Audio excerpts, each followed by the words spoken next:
Kabilang ang aklat ng isang Filipino-Canadian sa long list ng Toronto Book Awards. Ang tema ng libro, makatotohanang kwento ng mga karanasan ng mga magulang na nawawalay sa kanilang mga anak para maging caregiver sa Canada. Silipin sa report ni Paula Saraza.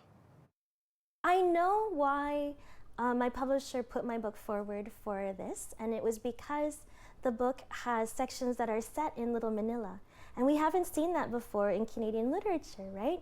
To my knowledge anyway. Halos isang taon na mula nang ilabas ni Jenny Austria Bonifacio ang kauna-unahang isinulat na nobela. Pero hindi raw niya inakalang mapapabilang siya sa long list ng ika-50 taong edisyon ng Toronto Book Awards.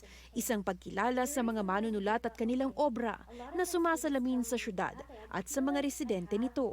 When we're talking about Bathurst and Wilson, we're talking about the different businesses there. I really wanted to make sure that I set at least a couple scenes in a caregiver's weekenders apartment, right? Where they spend the weekends together when they're not with their employers, so that way we can see the other side of it. Ang aklat niyang Reuniting with Strangers, koleksyon ng iba't ibang kwentong hango sa karanasan niya bilang dating settlement worker sa isang paaralan sa Toronto na umaasikaso sa mga newcomer students na nag-a-adjust pa lamang sa bagong buhay sa Canada. In the community, there are a lot of challenges when you come and you've been separated from your mom for a long time, because now it's like, these are teenagers, and then it's like they have a new school, a new country, a new language, a new mom. That's a lot of things, and they're only at 13, 14. So when I get to them, like, they're usually very upset. And so when you have that kind of work, it's a lot of like labor, emotional labor, because at nighttime you're just wondering, what could I have done better? Sentro sa libro ang makatotohanang pinagdadaanan ng mga magulang na kinakailangang makipagsapalaran bilang caregiver sa Canada para sa kinabukasan ng kanilang pamilya. Pero sakop din ito ang iba pang aspeto ng pag-abroad o pagiging overseas Filipino worker. We're also talking about who was left behind, like the lolo left behind in Batangas, right? And he's no one to take care of him anymore.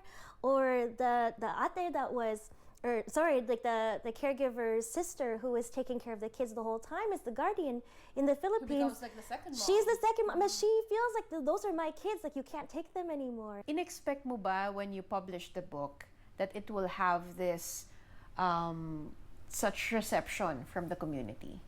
You know what? People ask me this question and I always laugh because I didn't really think about anything other than will it reach Filipinos and will it reach educators?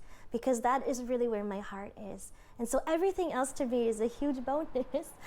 My very best moments have been when teachers especially have been saying, I understand my Filipino students better. Malalaman ng shortlist sa 2024 Toronto Book Awards sa Setyembre at ang mananalo sa Nobyembre. Patuloy naman ang paglahok ni Austria Bonifacio sa iba't ibang book festivals para itampok ang kanyang unang nobelang Reuniting with Strangers. Paula Saraza, Omni News.